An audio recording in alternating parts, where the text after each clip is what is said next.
Something that can be contributing to poor reading comprehension is if your child still has an asymmetrical tonic neck reflex, and this is abbreviated ATNR, and I'm going to show you right now how to check to see if your child has this reflex. Okay, if you're curious if your child has an asymmetrical tonic neck reflex, this is how you would test for it at home. You would have them go on their hands and knees like this, and you want it to be square. You don't want them too far forward. You don't want them too far back. So make nice 90-degree angles, and then also make sure that their elbows are not locked out like this. You want their hands pointing straight forward.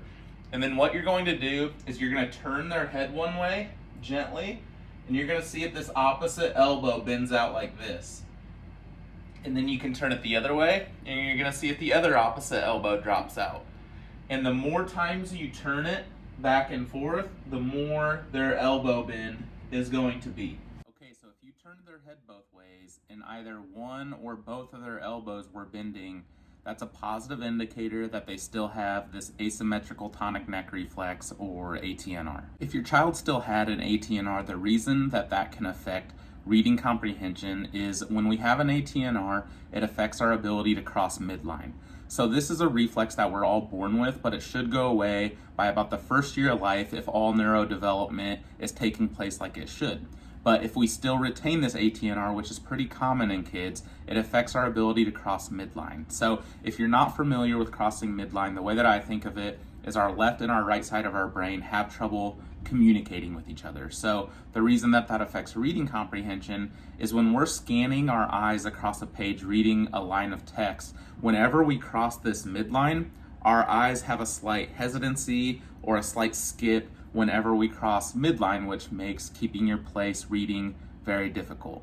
So the next question parents usually have is, how do we get rid of this reflex, right? It's supposed to go away by about a year of age. How do we get rid of this ATNR? I made a reading comprehension webinar that we can go more in depth because these videos have to be short for the platform that we're on. So if you want more information, download our free reading comprehension webinar. But the short answer is I would be doing primitive reflex exercises every day to help mature these reflexes and get rid of them. But the thing that speeds this process up is specific chiropractic adjustments. So specific chiropractic adjustments are going to give a big stimulus of what's called proprioception to the brain. That's going to help the frontal lobe shut down these reflexes much, much faster than just exercises alone. Natural Wellness Doctors has tons of offices across the nation that practice neurologically-based care, so reach out to them, and these doctors will be able to answer your questions and get you pointed in the right direction.